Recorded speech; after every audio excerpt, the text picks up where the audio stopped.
Good morning. My name is Steve Arney. I'm representing the Marshall, Illinois Public Library Friends. It's an organization that's conducting an oral history project. We're interviewing people who have grown up in Marshall a long time ago, relatively speaking, a long time ago, and getting their views on what their life has been like growing up here in rural Clark County. So we will begin introducing Shirley Murphy, who I knew in high school. We were in high school at the same time. I was a couple years ahead. Shirley O'Rourke. So Shirley, welcome on today, October 17th, 2024. So Shirley, tell us about where and when you were born, and talk a little bit about your parents and your brothers and sisters. I was born at home, north of Marshall, about 5 miles. The doctor was from Paris. It was a home birth. He stayed 3 nights. It got snowed in, and that was very cold, I guess. I was born during the Depression, and I have little gowns that Mom made and Dad embroidered around the edges. Then we moved to Odin, Indiana. Dad worked at the Naval Depot, and was there until I was about 4 years old, and he got appendicitis, and that was before antibiotics, and he drove us to Terre Haute and had surgery, and he was very lucky to have lived. Then he rented a farm 5 miles east of West Union, and a tenant farmer, 120 acres. So I lived in the river bottoms until I left after I graduated from high school. East 5 miles east of West Union was very close to the Wabash River. Right. Yeah, I was raised in the river bottoms. It was on a little hill, and we had 3 houses on this hill, and it was 3 neighbors, Edgar and Mildred Morris, and Mert and Charlie Milam. And it was very, very nice neighborhood. I have many, many memories. The river came out a lot because Indiana, the state of Indiana, they have dams on their side of the Wabash River, but Illinois hasn't. So every time the river comes out, the soil goes in and fills it up. And so before we left, we lived there 17 years. It was coming out, 2 and 3 times a year. Really? So, but anyway. Did it flood your house? No, we were up on a little hill. I did see the water run up over a hill into our barnyard. I have a lot of fishing stories. Like when the river was going down, I would try to jump the road. And Dad, I've seen him take some kind of a shovel. I think, can't remember what it was. But anyway, he would flip the fish out of the road, and Mother canned them, and they was like, tuna fish. Patties they made. So you ate a lot of fish when you were a child? Not a lot, but some. And I remember he put a net in a creek bottom, and we had a party line of like 13 people, and it would jingle when someone was on. Some way Dad heard that a couple of the neighbors were going to come down and steal his fish. So, and then they might ask you to their house for a fish fry later, and you'd be eating your own fish. But anyway, these 2 neighbors had their sons do it, and Dad sneaked down there in the brush and shot into the air, and those boys thought it was the end of their life. They've laughed about it. We've laughed about it a lot. So how old were you when this went on? I was four. I was four when we moved 4. there. 2 years after well, I have to tell you about his tractor. He bought a tractor. It was called the John Deere B. It had no starter and no lights, and it had a crank. That's the way he started. And then if he wanted to farm at night, he had a pole and he put a lantern on it. He bought this tractor and a disc and a planter for $800. I remember that. After that, he bought another tractor. It was a John Deere 60, and it had the starter and the lights. And later on, he bought a Case tractor. I had it pretty good for 6 years before my brother was born. I have 2 brothers, Ronnie and Donnie O'Rourke. They're 2 years apart, 6 and 8 years difference in our ages. They were, they used to ride their ponies everywhere, learned how to swim in the Wabash. It was a great community, and I remember my dad had ulcers and he had a stomach surgery, and there was about 7 farmers came in the spring. They plowed the disc, they planted it all in one day, and I know that, and their wives brought food in, and Mom and Grandma was fixing a lot of food for them, and farm service, they provided the seed, and the farm service truck that came to our house, he filled the tractors up all day long. I can remember that, and they had everything done in a day, and we've always remembered them. So you said you were born during the Depression. That was late in the Depression, 1939. February. So your growing up years were during the 40s. Did the river ever get out and flood crops that had already been planted? Oh yes, they would always. You get your crops in, and then they would come a rain, and yeah, it would take your crops. Once in a while, it was like 1 out of 4 or 5 years you'd get a good crop. Once out of 4 or 5 years. Wow. Because, and then it was getting worse. And a lot of times right before harvest, about this time of year, it would flood it. Really? So what did you do for income during those 4 or 5 years? My mom went to work for the SIG building, Formalite, which later became TRW, and now ZF. She worked there, and that provided us food, and Dad worked as a carpenter's son out on 40 on the bridges. I see. And then we were poor, but we didn't know it, and no one had cars, no one had clothes like they do today, you know. I remember the American Legion had what was called a duck. It was an amphibious vehicle on wheels that could also float. This would have been like in 1946, 1947. Did it ever come to your house and rescue you? No. Okay. My dad made a boat, and the neighbor, and we would go out to what was Warrens's on just like a mile west of, or east of West Union, and someone would meet us. A lot of times I stayed in town here with an aunt and uncle when I got in junior high and high school. Anyway, I went to a brick school.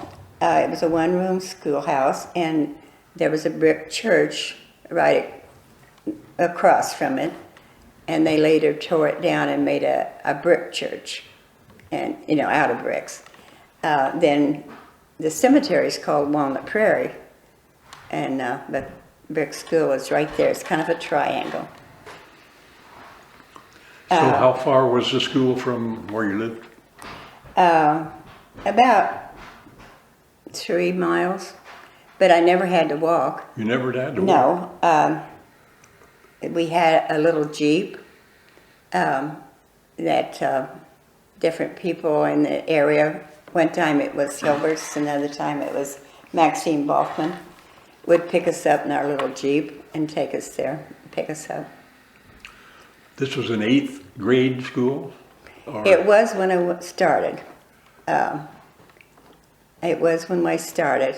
But a couple years after that, they came on. It was just 1 to 6. And I was there for 6 years. And then you came to Marshall as a junior high student? Yes. Oh, now called middle school, I guess. Yeah. It was in the old high school after the tornado. We were on the first floor, and the other end was the band room. This was before the junior high building was built. Right. Right. And then in the 8th grade, we was on the north end of the building, are the 8th graders. So the school bus picked you up there? Yeah, then we had a big yellow school bus pick us up. Mm-hmm. About how many students were there from West Union came to Marshall? See, West Union children all went to Hudsonville. And unless you could trade with someone, you could come into Marshall. It was kind of divided, I think, by the street through the town. But we were in another York township, I guess.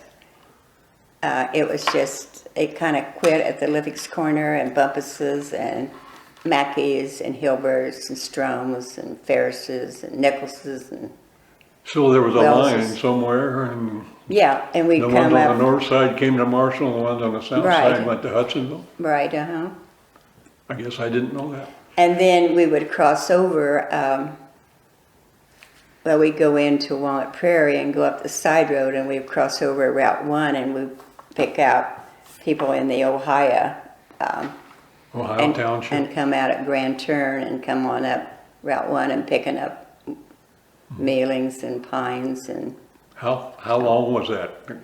I got on the school bus like a little before 7, and we pulled in at 8, and I would get home after 4. It was an hour ride, but we had a lot of fun on that bus. Did you didn't use the time to study, do your homework? Oh, no. No? No. No, we didn't. Many times our bus driver would pull off the side of the road and scold us.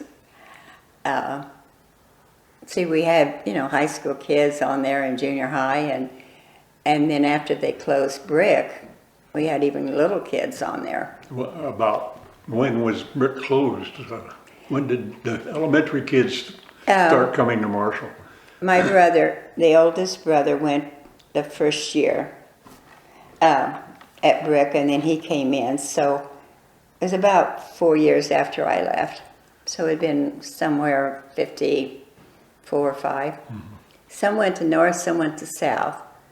It wasn't divided like it is now. North and South School in Marshall. Yeah, they just kind of filled the classes up, I think, with us. Yeah, and you went to which? Or I didn't go to north or south. Okay. I just came into junior high. Okay, right. Yeah, I remember the junior high, first, 7th grade in the old standing wing of the old high school. Right. Most of which was blown away in the 1947 tornado, I think. And then, yeah, it's amazing. When I think back, it's amazing how quickly they built a new building so that the high school kids could, start. Right. To Our school. class was the first class to graduate in the new gym. Oh, you were? In 57. Mm-hmm. Yeah. Well, they were just building that building when I graduated from high school. Uh-huh. And my class played basketball in the old girls' gym that was the previous gym that built in the 1920s or whenever. In any case, how did you like coming to Marshall? Or would you have wanted to go to Hudsonville? No, I always, by having an aunt and uncle and going to church here in Marshall, I knew some people. I knew like Joanne Euler and Carol Kern and Kathy. You know, I knew some people, and I don't know a lot of West Union children that went to Hudsonville because we came on up to Marshall. It was a shock actually when I came to junior high because like the 5th and 6th grade, a lot of times we helped the younger children learn to read and write. And when I came to junior high, it was very hard. I was a C student that first year. I really had to work at it because I had missed, you know, I would have been much better off if we would have been in a bigger, like South Side or North. Yeah, you know, there was only one teacher at the brick school for all 6 grades. Right. Yeah, And, that's got to be an astounding thing for young people today to hear. We were very close. We still are, you know. I remember in the first year I was at Brick, evidently I was talking too much because the teacher put me on top of the upright piano. And a real tall guy, he was like 6 foot, he was in the 8th grade there at Brick. He came up and took me off and he told her, he said, "Don't you ever do that to her again." My And goodness. carried me back and I'm like getting his shirt all wet. He settled me down. But you know, I laugh about that because, yeah, Well, he was like, I was scared. I mean, that was high to me. wow, that's a terrible thing to do to us. But anyway, 6-year-old. I remember he looked at her and he said, "Don't you ever do that to her again." And he brought me back. But we were close. And we took care of each other, you know. But yeah, she had a big job, you know. We had a big old coal stove. It was about 8 foot around. It took a lot of room in the school. And it was a big thing. She would fart, you know, put coal in it. But yeah. She was everything. She was the janitor and custodian as well as being a teacher. Right. Yeah. Really, I don't know. After we left, she came up to South Side and taught school, or had a class at South Side. But anyway. So. But it was awakening. I met some really great friends in junior high, and they've remained friends all my life. Yeah, and then you moved into high school, Marshall High School in the new building. Right. Some of the friends you met were like the Judy and Linda Conemacher. Yeah. Twins, who I remember very well also. Joanne Euler, she was a very good friend. She took my picture, didn't she? Charlotte Ferris. We were always close. We played together, you know, when we was like 6 and 7 years old. So did you go to church when you were a child? In West I went to St. Mary's. St. Mary's, okay. So you came to Marshall to church. Yeah. Okay. There was, that's where we came. So every you knew I knew people the already before I knew you the came to junior Macy's, high. and I knew the Kerns, and I knew, my cousin Tony O'Rourke, of course, and Barbara Jean, and the Gunder girls, and Mary Blagg, and Who was the priest back in those Father days? Donahue. Father Donahue. Father Donahue was my priest all through he married us too. Oh, he did? Okay. Yeah. And then he became my neighbor. The church bought a little house across the street from me out on Aspen, and him and Mrs. Posick lived there. She was his housekeeper. Mm-hmm. That's interesting. Mrs. Connerton was his housekeeper at one time, and she had been a teacher at North. I didn't have her, but one of my brothers had her.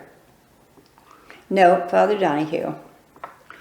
So how were your high school years? Did you enjoy high school? Oh, yeah, Oh. I did. What were some of your activities, some of the clubs you I remember? played a saxophone in the band. You played the saxophone. So Yeah. you knew my Uncle Vaughn. Yes, I did. He came to our church with his wife. You know, I knew him through there. Yeah, Don Stansfield and I played off the same sheet, and we always laughed about it. We didn't know which was the worst, or, you know, him or me. We used to laugh about it. Yeah, I did that, and I was in the Latin Club, and I was in the chorus.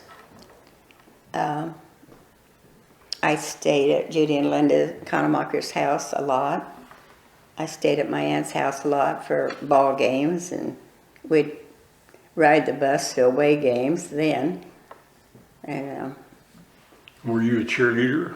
no, they were, but I wasn't. So you played in a pep band during athletic events? No, I didn't. You didn't? No, Oh, just I don't remember if we had it. I guess we did. The pep band.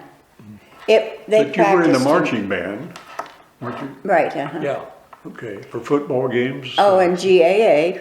That was I was able to be in that, and my mom would pick me up from work when she got off at TRW at the Candy Kitchen. Yeah.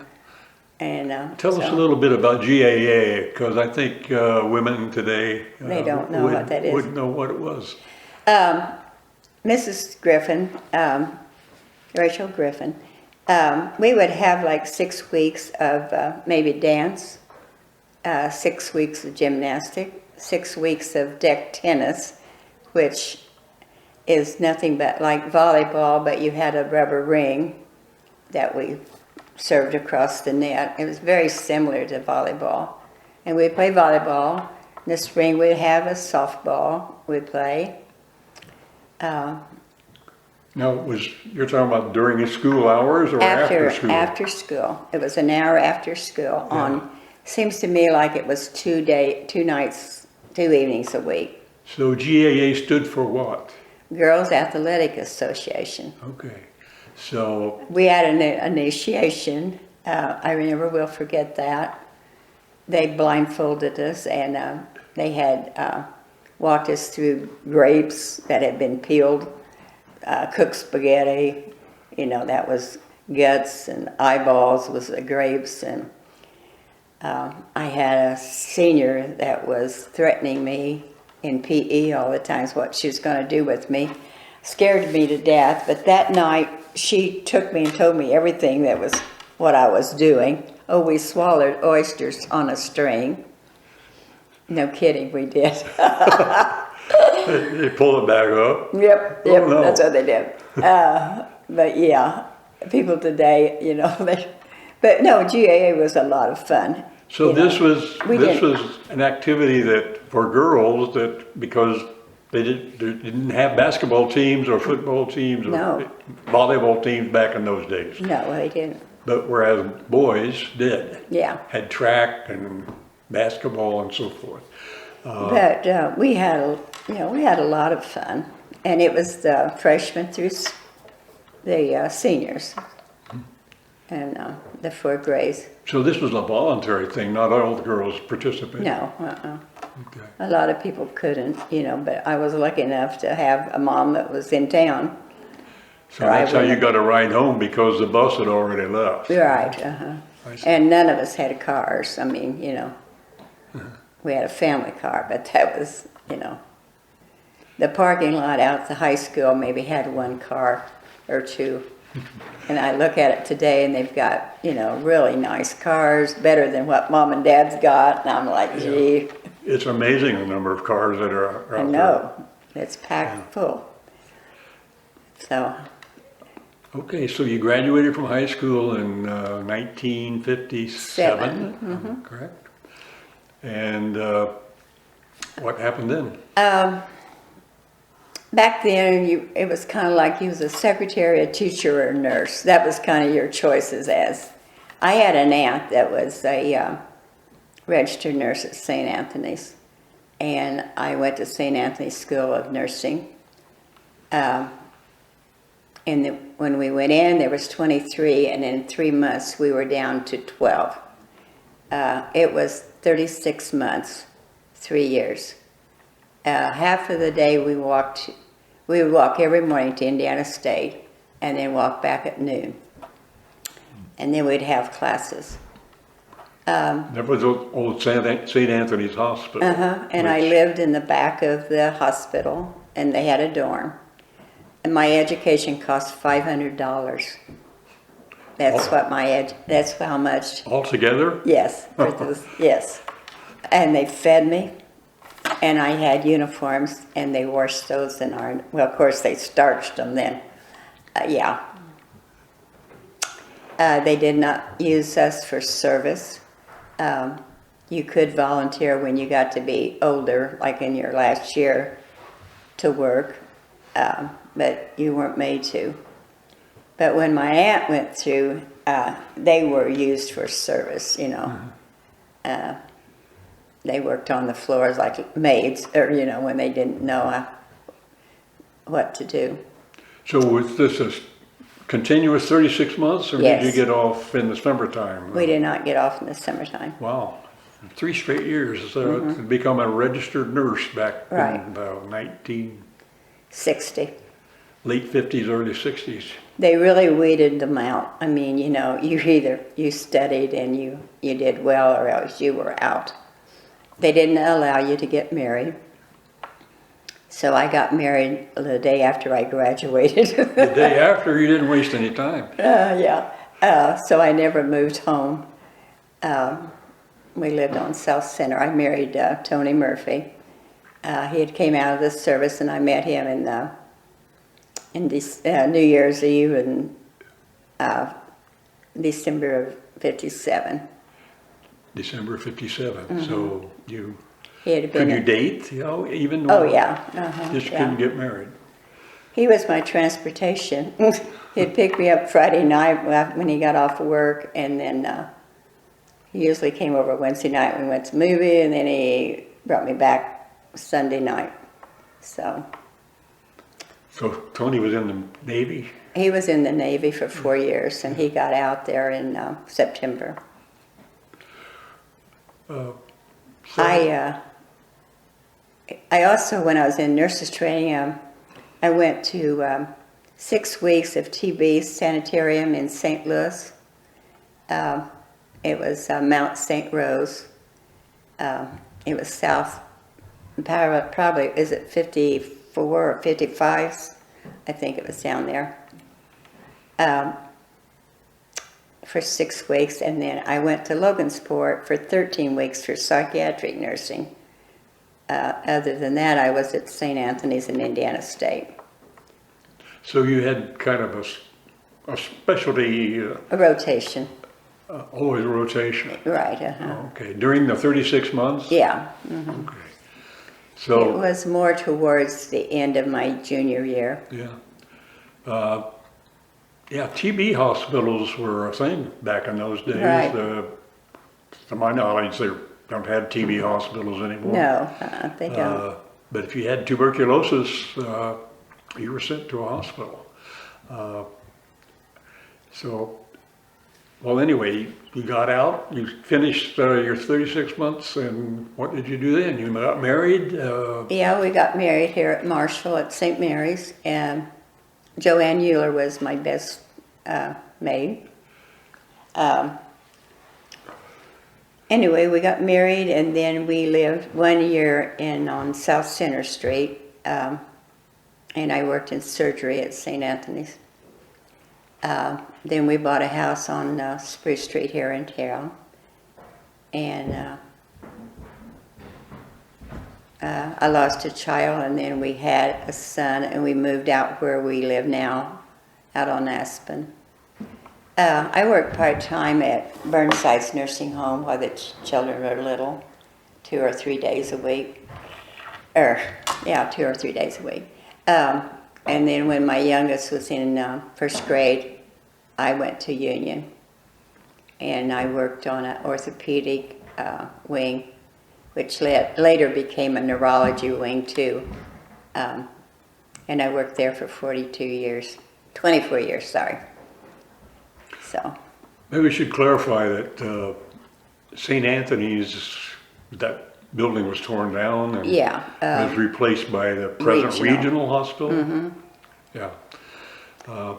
When I worked in surgery at St. Anthony's, they always called me Dr. Mitchell's girl, Really? Dr. Bopton Haslam. And the first day I went to Union, I ran into Dr. Bob, and he said, "I see you came to the good hospital," because he was always Union. You know, came to St. Anthony's, but they liked Union. You know, it was kind of like North and South schools were a rivalry.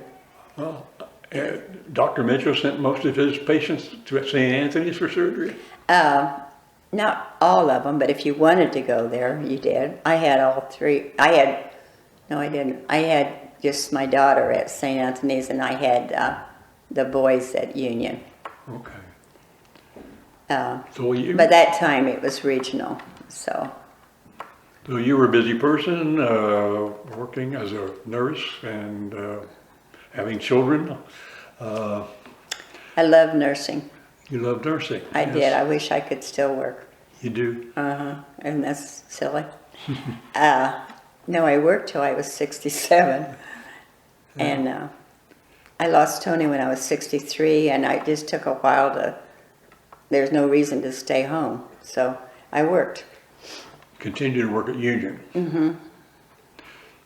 So your children now are, where do they live? My daughter, Debbie, lives in St. Cloud, Minnesota, and she just turned 62 yesterday. My other son, Todd, he's worked for B&S Construction, and he lives 5 miles south of town, married to Stephanie, and they had 2 children. And then Scott Murphy, he lives just 2 miles west of Marshall, married Shirley Grease, and they had 2 children. So how many grandchildren I have altogether? 6 grandchildren. 6 grandchildren? Debbie had 2 boys, and they each had 2. Okay. Yeah. And now I got greats. Then you got what? Great grandkids. You do? Oh yeah, I got great grandkids. How many? I have 1 great granddaughter, and I have 2, 4, 6. I have 6 great grandchildren. Wow, I had no idea. And the youngest one, the great grandchild, is 7 months. So you retired in, after 42 years, that would have been what year? 2007. 2007. You became active in something else at that point in time, did Yeah. you not? I first, my friends invited me to join the garden club, and I worked with the garden club for maybe 11 years. And then I got involved with quilting, a quilting group here. It's the National Road Quilt Guild. It was started by Bev Pierce and Sue Kemp Gillimet, and I belonged to it since 2011. No, 2016, around 2011. And then Sue Gillimet and Bev was kind of the ones that wanted to do quilts for the veterans for Clark County. We didn't want to be quilts of valor because at that time those quilts went to people we didn't know somewhere in the state, you know. We wanted to take care of the guys here in Clark County, which is Casey, Martinsville, and Marshall, West Union. Well, Quilt of Valor is another organization. Yes, it's where at the time you donate your quilt and it's taken and they give it away. I see. To someone and you don't know where. We wanted to recognize the veterans here in Clark County. So they were the ones that really had their heart in this. And I've donated 15 quilts or more.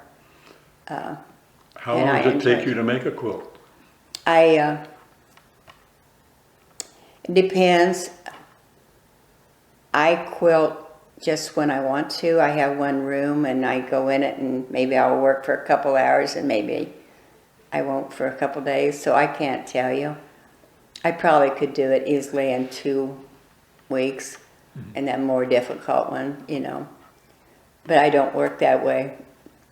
So you've done 15 yourself. Right. You know how many the I ladies think it's around altogether have done? 150 that 150. we've given. I looked that up. And how many involved? How many are doing it? Basically, probably there's about only 12 of us that from the club that do it. Here in Marshall. Uh-huh. And you started presenting these in 2008, 2009? When was that?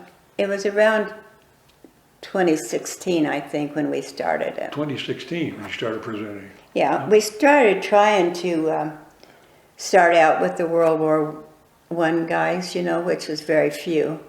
And then we were using the VFW and the American Legion register, you know, and at the courthouse, the names, we were taking pictures of those, trying to locate people. We tried to start with World War II and cover them and then move into Korea and then You said World War One, but you meant World to War II. World War II, I did, not that. Yeah, and So so, there must have been 5 or 6 at that time still living. right, I was trying to think some of the very first ones. Maybe Bill Mealing. Yeah, Bill Benling, we gave a quilt to him. I gave a quilt to Joe O'Rourke. Joe O'Rourke, okay. Pat O'Rourke was gone, I think. Werner Adams, I didn't give him a quilt. But somebody did. Yeah. You know, they really, the guys that was in service that really seen action, it really means a lot to them when we give them their quilt. They really appreciate it. Yes. And Mary Ferris, did she get a quilt? yes, she got a quilt. Yeah. Mary Ferris was a Right. Right. in What? in world? Europe Yeah, true. during the war, during action, combat. In the Korean conflict and the Vietnam. And we'll never get them all, you know, for the Vietnam. There were so many that are still alive. And now a lot of people just, someone they know, you know. I'm going to give one to Terry O'Rourke. We missed him. I mean, he was in the Vietnam War. And Who? Terry O'Rourke, Terry O'Rourke. yeah. He was in the Marine and Intelligence. And we've missed him because he doesn't belong to the Legion or the VFW. And I'm like, hey. You're going to do this on Veterans Day Yeah, at the program at the junior high. junior high, yeah. Yeah. And I'm presenting one over at Martinsville. Martinsville doesn't have their own group of women that do it. Well, see, we're Clark County. Oh, We have some ladies this that, is for anybody in Clark County. yeah, we have some ladies. And I think the KZ Legion, they've combined with Martinsville, I think. I have went to the KZ nursing home and given quilts. We did it one time. Well, this is a very, very, We have about 5 quilters from Martinsville that I think do the veterans quilts.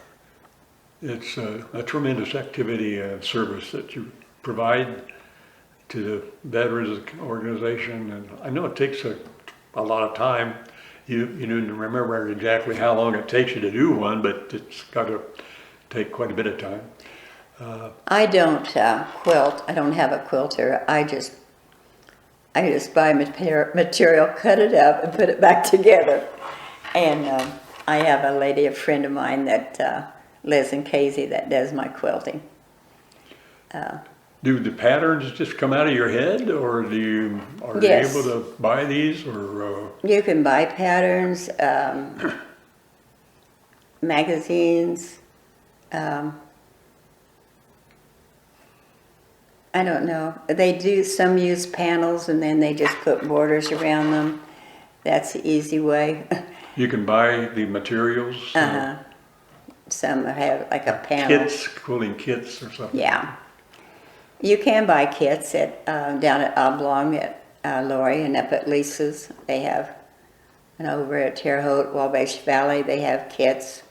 It's everything's there that you need. I usually take a pattern and they're very helpful and they help me get the colors I need, you know. And then once you start, you have scraps and you just keep accumulating your stuff. We kind of skipped over the gardening club. What does the gardening club involve? When I started, there was a daytime, daytime, and they were quilters, or no, gardening club, I'm sorry. They met in the daytime, and we met in the evenings. We called ourselves Evening Thyme, Thyme, Garden Club. And we met in the evenings. We were a younger bunch. We were interested in making Marshall pretty, beautiful. The water tower park we had dirt hauled in there and made a burn, and that's up against the store there. And then we have 3 corners that we maintain there, and it looks very pretty. The post office, the front of that, they do. Over by the firehouse, that planter that closes off 8th Street, we plant that and maintain that. Takes a lot of water, and during the summer when it's really, really hot, you know, in August, and when it doesn't rain, we water sometimes every day. And then Marshall, the city, has paid for our plants. Oh, really? And they give us the mulch, you know, that they have down to the city. They'll bring us mulch, and then sometimes we buy the bags of mulch because it's easier to handle. But they do help us with These are all annual plants, or are Yes. there any perennials? There's perennial, but there's annuals too that we add in the spring. But there's a lot of perennials, especially at the Water Tower Park. So, is And there we a have, schedule like, for box- watering? Yes. How's that handled? Yeah, they at the beginning of the year we fill out a schedule for when we're going to water and plant. And So you have to bring your own watering cans? no, we have a hydrant at the post office there at the side, and we have a key that we go in and get their key, and they're happy for us to do it. You know, it makes their place look better. And then over by the log cabin, there's a hydrant. And then at the water tower, we have water there, a pump. So we have hoses, you know, and no one bothers the hoses. I mean, they lay there all summer. And it was hard work. And finally, I had enough to do at home. And I got involved in the quilting, and I was probably a member for maybe 10, 11 years. And Changing subject a little bit, you and I have lived over a period of time in which there have been a lot of events of national significance. Which ones stand out in your mind? you mean tragic events? Pardon? Tragic events? Yeah. I think the Twin Towers was one thing that, you know, I always knew that, yes, it could happen here, but I know exactly where I was that day. I wasn't really familiar with the Twin Towers. I'd never been to New York. And I think then John Kennedy's death, that really was sad. I think the whole country was really sad, you know. I think it really, you know, those are two things that I Do you remember the end of World War II? Not a lot. I know my cousins, Bill and Pat and Joe O'Rourke, they were over there. I remember how, you know, them coming home. But I do know that my dad was, that he had to go and have a physical, and he had 3 kids. And it was right not too far from being over, I think. That was scary. I remember that because, yeah. But the war ended But before he he was got called called up. up. He got called off, or, you know, out because of being sick. But yeah, he was in his 40s. Yeah, I know that they waited until very, very late in the war before they started drafting married men. Yeah, he had kids. 3 kids. Yeah. Yeah, I mean, that was kind of a scary thing. You get a letter and... Political events, any of those stand out in your mind? The Nixon years? I think Harry Truman. Harry Truman, okay. He was, I don't know, he was loud. He frightened me, you know. He frightened you? Yeah, when they listened to him and on the radio, it bothered me. And then, do you remember Gabriel Heater? Oh, yes. Dad used to listen to him at night, and I thought the world was coming to the end. I mean, it was frightening. Well, it was frightening during those years in the Cold War. And, you know, it's a bad day tonight. Or tonight is a bad day. And I'm like, oh my gosh. But we'd all sit around the radio. Yeah. I can remember that really well. Yeah. We lived through those years when the threat of nuclear war was very much a possibility. And here we are today. Yeah. Yeah. I think those are the 3. Of course, I was older when my brother was in Vietnam, and I didn't really know what he was doing. We thought he was cooking, and he wasn't. He was in the infantry. He was at Da Nang, and very dangerous. It was Ronnie or Donnie? Donnie. Ronnie was never in the service. And I remember with that, he didn't tell Mom and Dad when he was coming home, and a boy from Annapolis was on the plane, and they got a taxi. And I was married when this happened. I had Debbie. We lived up there on Spruce Street. Anyway, the boy from Annapolis, a Wells boy, and they got a taxi, and they paid him $60. And he said he'd never been to Marshall, and they said, well, just head west. So anyway, they turned around in front of Tom's, and evidently Tom's was open all night at one time. I don't remember, but he called Dad from Tom's, said he would come and get him. He said, would you come and get me? And he said, where are you? And he said, I'm standing across from the police station. And anyway, Mom was trying to get dressed to come with him, and he left her. He jumped in the car. Anyway, Mom never did get over that. But he just out the door.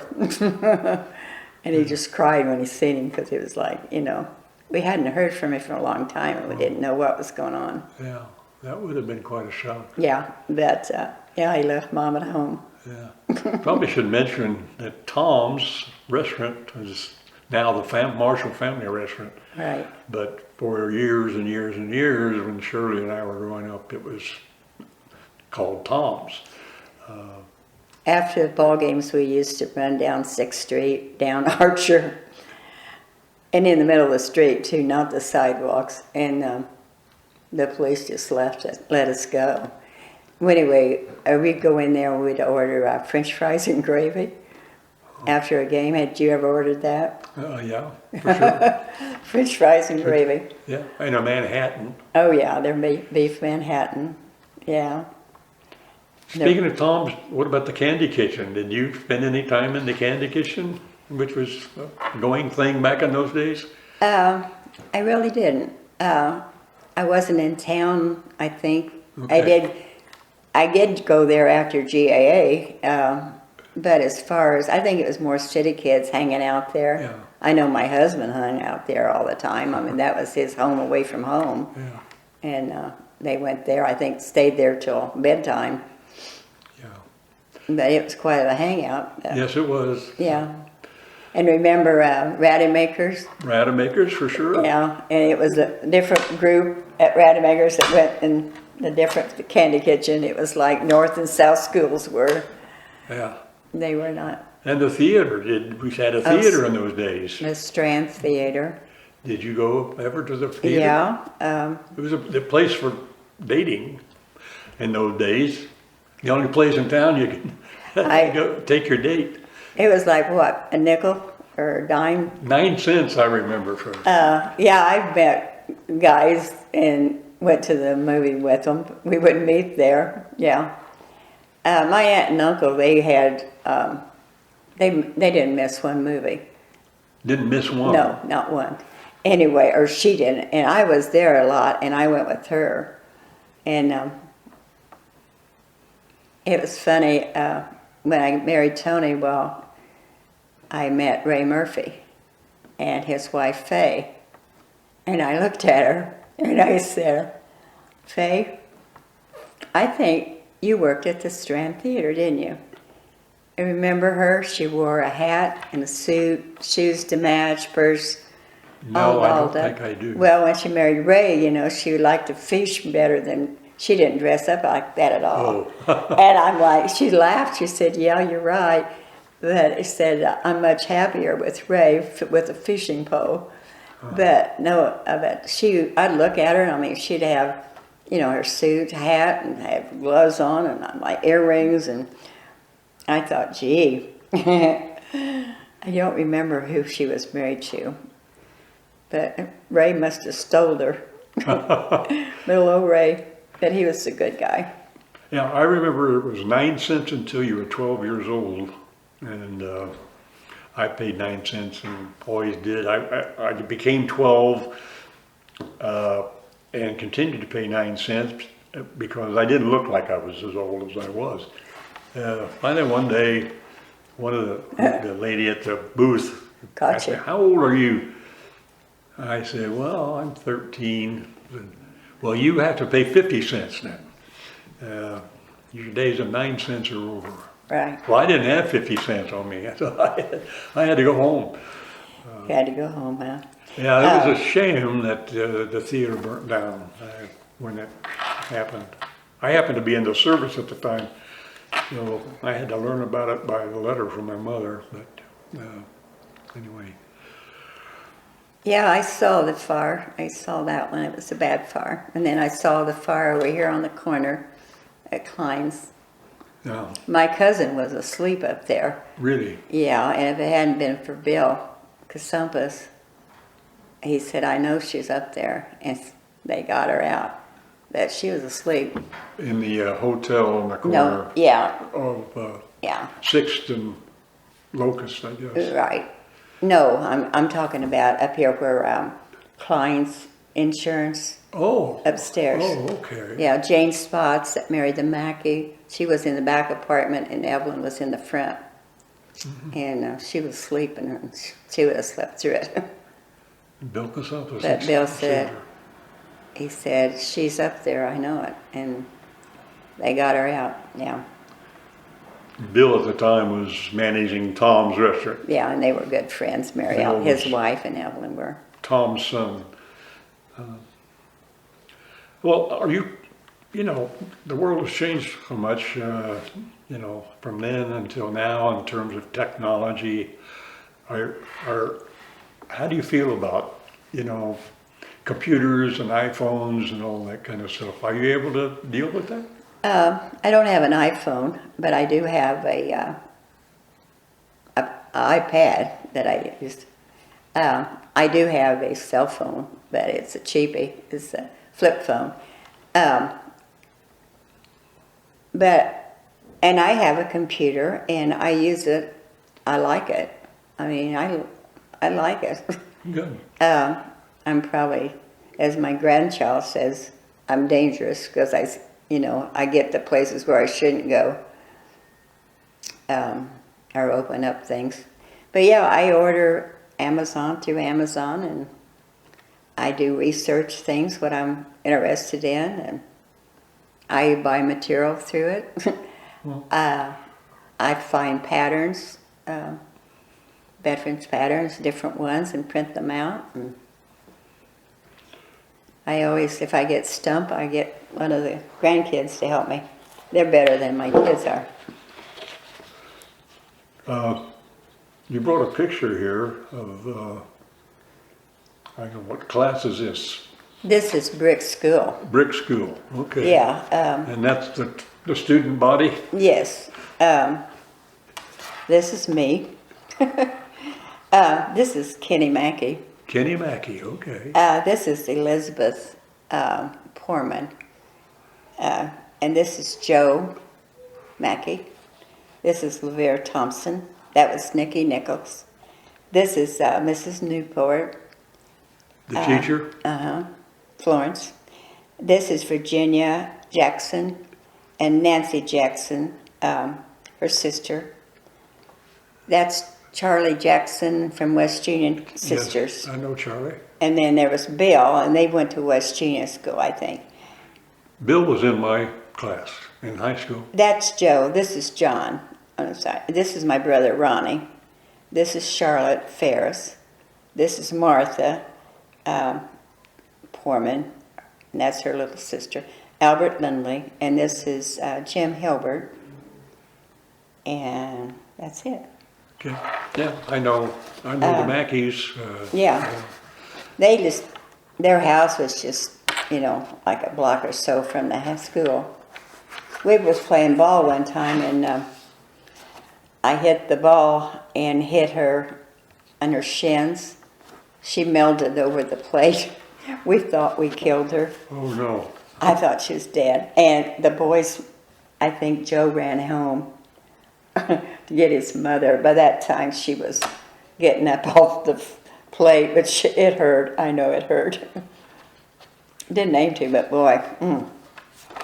You mentioned Charlotte Ferris. It reminds me of a trip that you and Charlotte took, or at least one. Maybe you took several. I don't know. Yeah, we but took one several. I know about because my wife Carol and I were on the same trip. Did we go to Hawaii? Is that Yes, we did. I don't remember. Was that a First National Bank trip, or was that something arranged I think it separately? was, let's see, that was that a Turner? It might have been a Turner. I think it was a Turner. Yeah. Yeah, we went there. We went to New Orleans together. I used to go, she had a condo, Cape Canaveral. She worked at Cape Canaveral before she got married. She for NASA. Uh-huh. Oh, really? And then when her brother died, Jim. or was killed in the accident, she and her husband moved back to help with the farm. Or she would still stay down there. And he was a policeman down there. Charlie at Moore. Cape Canaveral. Yeah. And she had a condo down there, and I would go down in January and stay with her. But we've been to New Orleans. We went to Hawaii. She didn't go with me to Alaska. But yeah, she's... So we've had you were lots good of friends, fun. Oh yeah. Huh? Longtime friends, starting out from When at brick school. we were, when I was over at her house, and they had a hard hen that stayed there with them, and her mom and dad were gone, and Jim had a convertible, and he had this guy with him, and we wanted him to take us. It was on a Saturday night, and they wouldn't take us, so we hosed him. That man was my husband, who was Tony Murphy. But anyway, we hosed them, soaked them, and locked the door. And their hard hand told them to go on. He wouldn't let them back in. they were going to kill us. But yeah, we hosed them. I remember that. And then we ran in and locked the door, and we were scared to death. But How did you happen to meet Tony?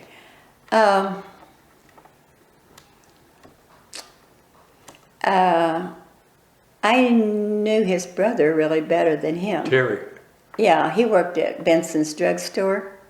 My dad would always kid him, and he was a cut up, you know. But then he became a jockey, Yes. and it didn't seem.